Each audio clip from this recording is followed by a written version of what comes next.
So, as part of our ongoing Lunch and Learn series, we wanted to talk about the role of alumni relations and what we're talking about when we say engagement and what we mean when we talk about getting folks from engagement to investment.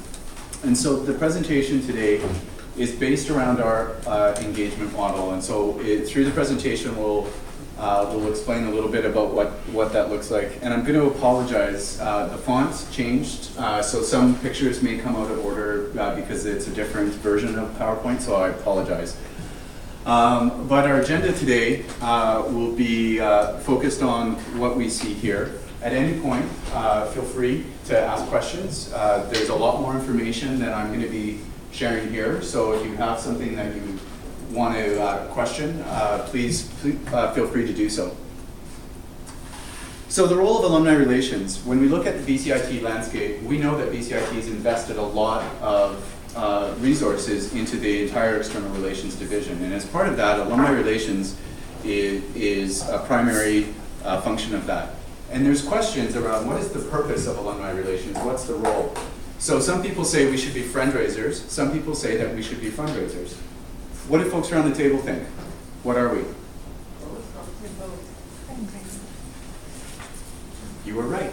We are both. And the reason why we're both is because our alumni participate with us in very specific ways. They influence us either through the associations that they belong to professionally, or they connect us with businesses. They hire our grads. They have the ability to influence not only what's going on at BCIT, but also within industry. And finally, they also invest with us, and that personally through donations or through sponsorships and different strategies. So the reality is that our alumni are very passionate about BCIT, and whether they feel that they're still connected with us today is something else. They are still very passionate about their time at BCIT, and they want to give. And they want to participate because it elevates their role. The voice of alumni at BCIT is very important. The way that they contribute through PACs, through volunteer opportunities, and obviously through money. And at the end of the day, BCIT is looking for additional revenue. And for us in the BCIT context, that starts with our alumni. So the reality is that what alumni expect for us has changed in some cases, and in other cases it hasn't. These are three of many examples, but they're really poignant to why we've structured our engagement model the way that we've done that. Through social media, through different types of engagement strategies, our alumni have become much more savvy. They actually want personalized communications. They don't really care to hear something that's not relevant to them. And they expect us to be able to communicate with them in ways that's relevant and more personalized to their needs. As this is something that's consistent, obviously alumni want us to do everything we can to make sure that we're maintaining the quality of the BCIT environment. They want us to be looking at issues. So BCIT's looking right now at becoming a university or getting accreditation or university status. And what that means, that has impact on the credentials. Our alumni want to have part of that. Was that you, Trish? Yeah, I'm in the process of turning it off. Right. Sure. The role of alumni relations in maintaining the quality of the credentials. Yep. Is that by listening to the alumni and putting that information forward to the leadership team or to the board of governors or the education council? Like, is there that link? Because as an association yourself, maintaining the quality of the credentials, I'm just sort of not quite. That's a really good question. So how we do that, the association, through the board of directors of the Alumni Association, they're giving us directives that say we want to have these things happen. And so my office, specifically as the Director of Alumni Relations, is to act as that conduit to build strategically those alignments to ensure that we're doing that. But the other ways that alumni do that is by participation on PACs. Again, remember, our alumni are very industry connected, our faculty are very industry connected. And so in maintaining the quality, they want our office to be part of that, but we're just part of that. We're not necessarily leading that, But when, when we're looking at what's the role of alumni relations, that's certainly a big part of that. Did that answer the question? Yes, it's absolutely did, thanks. So the final bit is a bit of consultation and advice. Our alumni like to talk about their experience. They like to talk about BCIT, and they like to talk about what BCIT needs to do to be successful in the future. And if we're not consulting with our alumni or seeking advice and input from them, then we're really not going to be able to engage with them in other ways that are, again, meaningful and more connected to them. Now, as I said, there's many more than this, but I think that this, 3 different areas. Whew, what happened there? So what that said was we need to make it about them. It's not about us. It's not about BCIT. It's about our alumni. It's about how they're contributing to us. And any of the strategies that we do in our engagement model needs to be about them, not about us. So as we move forward, we look at, in our structure at BCIT, the Alumni Relations and Annual Giving Department is one area. And for us, we've made a conscious decision as a community to start our annual giving strategy with our alumni. And we've done that for very specific reason. Alumni care, they've got an interest in the school's success, and really the highest number of donors that exist in generally in post-secondary there is with alumni. So why is that important? These 3 questions. When any of us go out into the world and we come across a grad, have you ever met a grad that doesn't care about the BCIT experience? They talk, when I wear my name tag, I get stopped on the street. Oh, I went to BCIT. That doesn't mean that they're connected to us today, but they still see value in that BCIT experience. Our brand is their reputation. So think about that for a second. We talk a lot about brand at BCIT. We talk a lot about BCIT's reputation. But that reputation is based on the work that these folks are doing out in industry and in their communities. And for us, when we start talking about investing in BCIT and why BCIT is so important in the post-secondary landscape, this is part of that discussion. And then we've just got some numbers there to show people. Of 76% of our donors are alumni, and that includes major and annual. And when we look at the biggest endowments, it's the BCIT alumni school bursary and endowment. That's the largest one at 1.2 million. And just for some information, since that endowment was created, they've helped almost 700 students, totaling over $715,000. So that's what alumni can do, and that's just an example of one of the ways that alumni can invest in a community. So why is that important? Because giving has impact when it's personal. So when we talk about why BCIT has structured our alumni relations and our annual giving together, this is why. Because if it's not personal, it doesn't have the same impact. When people care about something, they're going to invest in it. And we're never going to be hospitals or youth hostels or those types of, that's not where we are. And when we go through the highest level of giving, it's religion and health and those sorts of things. But we do have impact in those areas. And when we talk about that impact, we talk about the role that our alumni have, it has meaning and it has impact. So we have segments, and I'm just going to talk a little bit about annual giving before I go into our engagement model. So for folks in marketing, that's audiences. It's the same word. So we ask our alumni for money. Who else do we ask for money? Industry? Anybody else? Employees, yeah. Government, yeah. So in annual giving, we've broken it up this way, and it's just so that we're talking about, creating buckets. So we ask students, we ask employees, we ask vendors who are businesses, organizations, industries, and we ask friends. And friends can include things from government to parents.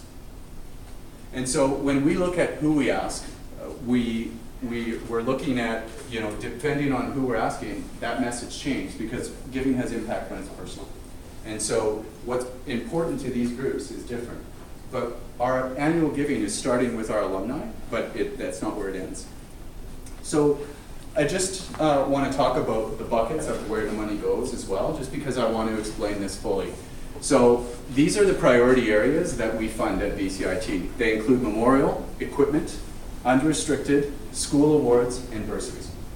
And everything else fits loosely into these buckets. But from an annual giving perspective, this is really what we focus on. And traditionally, we focus mostly on bursaries and school awards, and less so on the unrestricted and equipment. But we all know, we've heard the stackable shakers, all of the stuff that the major gifts team's working on. We need to be able to look at where those priorities are, not only for the schools, but also for the institution.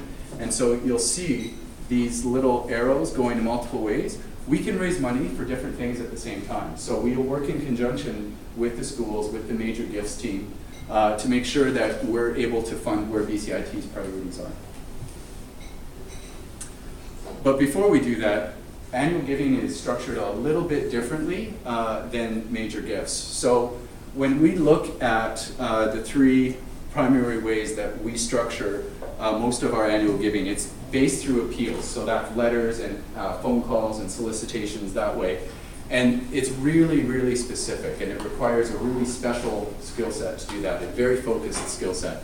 But there's not really a lot of direct interaction with donors. So if I'm sending out an email campaign, even though I'm talking to one person, I'm not directly in contact with that person. The other way that we do this, and we're just now starting to build this capacity within annual giving, is fundraising events and personal solicitation. And these typically require broader skill sets that allow for a lot of contact with donors.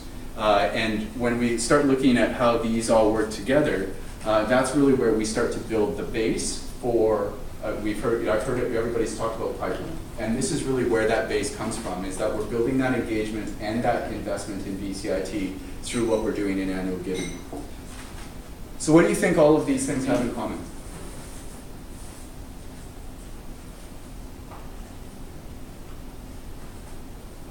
I'm going to give it to you. All of them incorporate stakeholders in the ask. So we don't ask students without talking about students. We're not talking about ourselves here. We need to be talking about them and what's important. And if we don't know these people, then we can't personalize that message. We can't engage with them. And so when we started looking at what are we doing with our engagement model and what we're doing in alumni relations and annual giving, we need to know who our folks are. And we have no idea. So this is where we then start.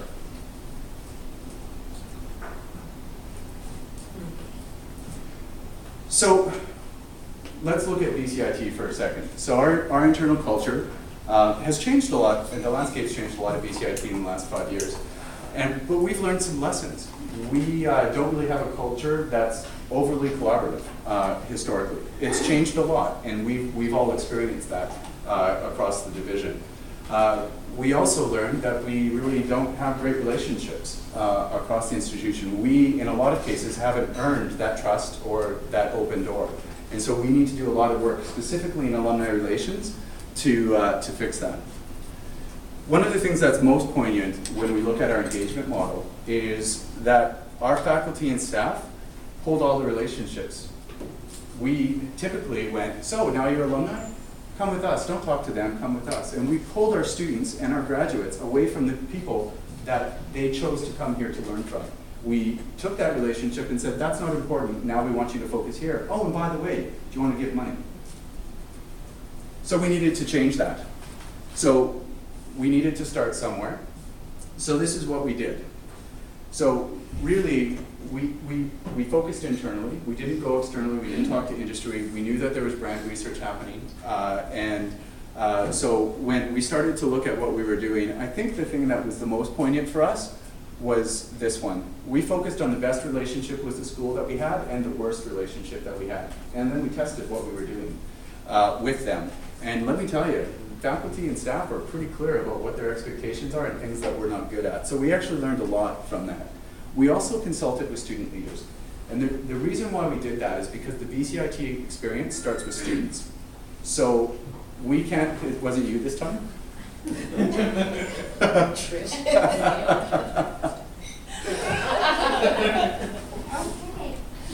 So when we looked at that student experience and translating and wanting to keep that connection to BCIT, again, when we look at the brand research, it ties in really nicely. Students see value in their BCIT experience. It got them that first job, that first J, but they feel as alumni that they're responsible for career. What they learned here translates through their entire career, we believe, as an institution. And so for us to build an effective engagement model, we needed to go back and look at what we're doing for students. And so these are the questions that we asked. And from that, then we started looking at, oh, hey, so these relationships sit with our faculty. These relationships sit with key members of our community that we've never engaged with, we've never supported, and we've never created structures so that they're willing and able or knowledgeable about how and when to share information with us. So, we want to leverage those relationships, and this is what we learned. Our faculty and staff have done an enormous amount of work. They care so much about students and alumni. There is a particular faculty in the School of Business that has a contact list active of 4,000 alumni that she works with and that she's in regular contact with. We can't repeat that, and we don't need to. But what we do need to do, and what we are doing, is working alongside her to see how we can support that relationship and what's important for the students, the alumni, and the faculty member that's leading that, because that's really where the strength is at BCIT, is in that relationship. And so we've called that, in an alumni engagement, the foundational relationship at BCIT, because that's really the base of everything that we build from. And I just want to talk a little bit, when I talk about engagement, I'm talking about student and alumni, because it should be the same. So we work in partnership. They're students for 2 years or 4 years, depending on the program that they're in, but they're alumni forever. And so one of the first things that we did was we engaged the Student Association to say, we need to have a formal understanding of how we're going to work together and support each other. And that's been built over many years, but we've really formalized that in the last little bit. Do you use a different strategy for engaging with students who are not in the traditional 2-year, 4-year programs, such as some of the trades training where you've got a 24-week credential or trades training? We will. Yeah. We don't do that yet because our alumni bylaws, the alumni bylaws actually don't recognize those folks as alumni. So we need to go back to the Alumni Association this year and say, hey, who do you think alumni are? This is who we think alumni are. And then once that happens, then we can start applying resources that way. Yeah, I was shocked when I saw that. Yeah. So we've got a long way to go. We've just kind of gone along. And again, there was a lot of hard work that happened in the past, but we were under-resourced. And so folks did what they had the capacity to do at the time.